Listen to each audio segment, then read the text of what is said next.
닭가발리 보자. 얼마에서 얼마까지고 보통? 우리 얼마인지는 나중에 얘기하고. 보통 얼마에서 얼마까지 돼 있노 지금?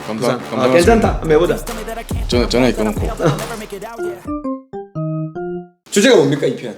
이 편은 차장님들이 오셔가지고 그런 얘기 많이 합니다. 여기서는 얼마다. 근데 왜 너는 이 가격을 받냐? 저도 손님을 받지만은 그런 얘기 되게 많이 들어요.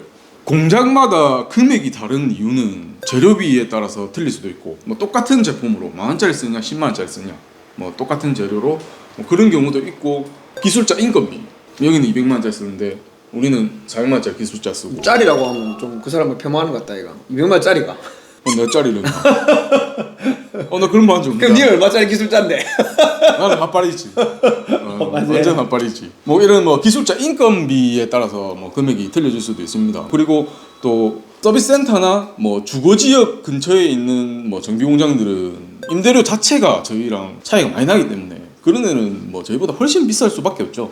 우리 공장에 얘기한 거는 이제 일반 견적서입니다. 일반 견적에 대한 얘기입니다. 오늘은 보험 견적에 대한 얘기를 많이 할 거니까 뭐 일반 견적에 대해 짧게 해서 정리하면 보통 그러니까 어떤 재료를 쓰느냐, 그리고 어디에 위치하느냐, 번화가에 되게 크게 번지르르가 있으면 금액이 많이 들어가잖아요. 임대료도 비싸고. 그러니까 좀 단가가 비쌀 수밖에 없고, 우리 같은 중공업 지역에 금사동에 그리고 사상에 폄하하는 거 아닙니다. 중공업 지역에 몰려있는 데들은 그래도 임대료가 싸니까 조금은 금액이 쌉니다. 그리고 이제 기술자들도 300만 원, 400만 원, 어떤 잘하는 사람들은 뭐 500만 원도 받는데 우리는 뭐 그래도 기술자 좀 준다 이거. 좀 주지. 나 좀 주지.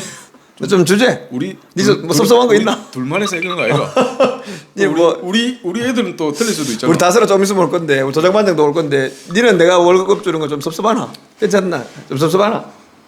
괜찮다. 뭐 나는 뭐 좋은 대로 만다 나는. 그래 뭐 적게 주고 있지는 않습니다. 우리 공장 기술자들은 이제 위에 있는 기술자들은 저는 좀 진짜 좀 많이 주려고 합니다. 금사동 시세는 제가 항상 정비공장 직원들 시세 알면서 제가 제일 많이 줍니다. 왜냐면 제일 잘하니까요. 일반 견적은 이렇게 나뉜다는 거 알려드리고 이제 보험 견적으로 넘어가겠습니다. 일단 보험 견적은요, 서비스 센터가 있고 일단 일반 정비공업사하고 차이가 얼마나 많이 나느냐, 그게 제일 중요합니다. 일단은 뭐 수입차도 다르지만 국산차 위주로도 얘기 한번 해볼게요. 현대기아 서비스센터 그리고 우리 같은 정비공장 차이 얼마나 나는 것 같습니까? 한숨밖에 안 나오는데 차이 한숨밖에 안 나오죠. 차이가 많이 나죠. 서비스 센터랑 많이 나는데 우리 공장이 생각 외로 너무 낮게 측정이 돼서 좀 안타깝습니다. 뭐 친구가 사장으로 있지만은 도와주는 입장에서 좀 안타까워요. 지금보다 더 받을 수 있는데 못 받으니까 이거는 뭐 얘기가 길어서 너무 길어서 하자면. 제가 짧게 해볼게요. 일단 서비스 센터는 돈을 많이 받습니다. 우리는 시간당 공임이라고 하죠. 이것들이 뭐 제가 예를 들어서 3만 원 받는다고 하면요, 완전 큰 서비스 센터에서 직속해 있는 뭐 블루핸즈 이런 데 말고 큰 서비스 센터는 몇 개 없어요. 그런 큰 서비스 센터는 시간당 공임이 거의 저희보다 2배에 가깝습니다. 공식 서비스 센터는 보통 그 큰 지역에, 부산 같은 경우에도 거의 한두 개씩밖에 없어요. 그런 큰 센터는 보통 우리보다 거의 공임이 2배라고 생각하시면 됩니다. 부품은 똑같이 씁니다. 부품과 똑같은데 공임이 차이가 많이 납니다. 거의 2배. 근데 여기서 얘기하고 싶은 게 이겁니다. 아까 제가 얘기했던 임대료, 기술자, 그 다음에 그 쓰는 재료입니다. 차이 나는 건 임대료가 차이 납니다. 거기는 워낙 큰 입지에 워낙 큰 그 땅에 하고 있으니까 임대료 차이는 많이 납니다. 네, 인정할게요. 근데 대신에 기술자 월급은요, 서비스 센터에 있는 그 기술자들이 월급이 많을 것 같죠? 맞나? 우리가 더 많지. 중에 서비스 센터 있는 분이 많은데요, 정말 그 위에 최고 반장급 한두 명 말고는 그 밑에 이제 중상급들 뭐 그 기술자기도 합니다. 반장 밑으로는요 월급이 저희보다 작아요. 거기는 근무 환경이 좋고 이래서 사람들이 가는 거지 월급이 더 작습니다. 더 많지 않아요, 일반적인 외부적인 공무원보다. 그리고 좋은 재료를 쓰느냐, 거기 저 서비스 센터 무슨 재료 쓰는지 다 알고 있거든. 엄청나게 좋은 재료 쓰지 않아.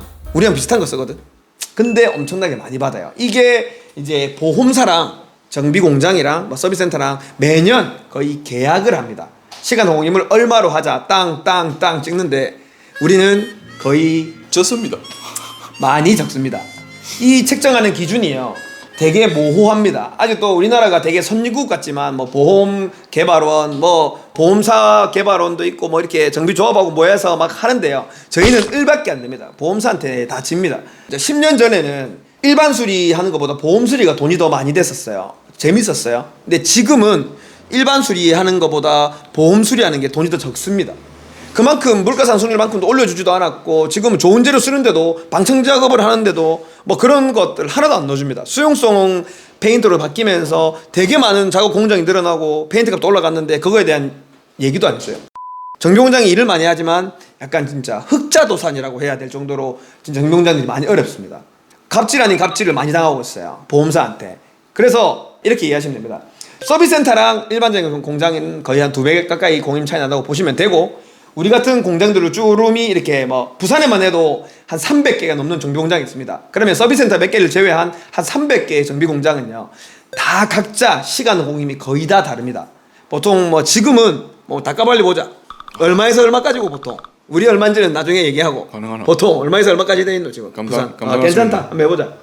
전화기 꺼놓고 보통 뭐 한 2만 원 중반대부터 3만 원 후반대까지. 그러면은 2만 원대 후반대 3만 원대 후반이라고 하면 거의 30%가 차이 나잖아. 그치.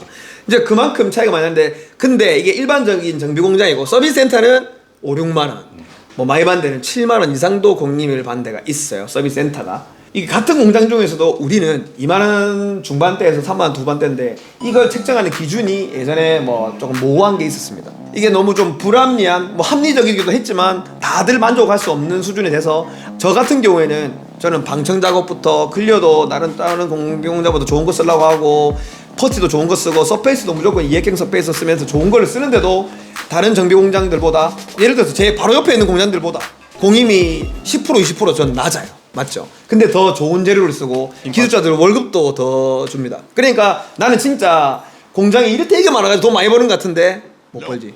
못 보나? 잘 못 벌지. 알잖아. 근데 좀 번하네. 진짜 그래요. 예전보다 훨씬 더 못 봅니다. 훨씬 더 힘들어졌어요. 저희 공장 오면 진짜 재수인 게 자차도 재수고 뭐 대물도 재수고, 우리는 작업은 제대로 하면서 공임은 작아. 다른 공장 가면은 물적 할증 기준이 200만 원. 다른 공장에서는 훌쩍 넘기는 거 우리 공장에는 맞춥니다. 그런 또 메리트가 차주님들한테는 메리트가 있죠. 저희는 솔직히 좀 힘 빠지는 일인데 뭐 어쩔 수 있습니까? 뭐 시간도 모임이 이렇게 측정된 거. 이걸 이제 막 더 하려고 하면 보험사랑 싸워야 돼. 막 내가 막 차주님한테 보험사랑 내가 너랑 계약 안 할 거다 임마. 내가 그 차주랑 직불 처리해가지고 할 거니까 차주는 돈 받을 테니까 너는 차주랑 얘기해라. 이렇게 해가지고 막 싸워야 돼. 그러면 나는 저희가 지금 한 달에 보험금 몇 건 정도 하죠 우리가? 7, 80건? 한 달에 80건 정도, 7, 80건 정도 하는데 정말 많이 하는 공장입니다. 이 정도까지 하려고 하면 보험사랑 싸울 힘도 없어요. 일을 한다고 바빠가지고. 그래서 그냥 저는 뭐 저도 알겠지만 양도 그렇고 뭐 유하게 생겼잖아요. 뭐 보험사랑 잘 못 싸워. 멍청해. 순해. 싸울 수 있다. 싸우자. 힘들다. 그래서 보면 이제 빈시같이 사기나 당하고, 이게 진짜 저는 보험사랑도 좀 좋게 지내고 싶어. 그래서 그냥 좋게 좀 넘어가는데 그러다 보니까 호구가 된 것 같아요. 일은 제대로 하면 돈을 못 받고 있는 시정입니다. 그래서 일단 오늘의 결론, 대한민국의 정비공장은 모든 정비공장이 저희랑 비슷하게 이렇게 시간 공임이 다 다르고요. 삐까뻔쩍하게 이쁘게 공장을 한다고 해서 거기가 뭐 시간 공임이 높은 것도 아니고요. 일을 잘한다고 시간 공임이 높은 게 아닙니다. 일을 못해도 그 당시에 우리가 시간 공임을 책정할 기준 당시에 뭐 그 당시에는 자기 땅이었는지 기술자들 월급이 많았는지 뭐 이런 거에 따라서 달랐어요. 저는 제가 이 시간 공임을 책정할 때 이 땅이 제 땅이 아니었습니다. 아무튼 다 얘기 안 해? 뭐 아무튼 얘기해보자. 뭐 내 땅이 아니었는데 그게 너무 억울해가지고 이 땅을 진짜 영끌 엄마 이모 뭐 삼촌 다 빌려가지고 이 땅을 샀어요. 그래갖고 그 시간 공임 높게 해도 이렇게 하니까 이제 다시 바뀌었대. 너가 못 해준대. 난 이 땅만 사고 이자만 내고 있는데 아무튼 뭐 나가리가 됐어요. 저는 지금도 내 양심에 찔려가지고 좋은 재료를 쓰고 하지만 시간 공임은 낮다. 우리 옆에 공장들보다도 내가 뭐 10% 20%는 낮다. 많이 났지. 그래, 이게 진짜 문제입니다. 그래서 보험사마다 정비공장마다 견적이 달랐다는 거 알려드리면서 2편은 마칩니다. 정비공장 상인들 좀 후련했나요? 큰일 났다 이제. 그래, 뭐 한번 해보자. 3편은 더 큰일 나는 거 할까 아이가 이제. 오늘 보험사랑 이제 한번 해보자는 거다. 영상이 길었습니다. 3편 넘어가겠습니다. 와, 진짜 되겠네 이렇게 얘기하면. 나 보험사에서 소송 당할 것 같은데 오늘 한번 해볼게. 딱 걸라 그런다.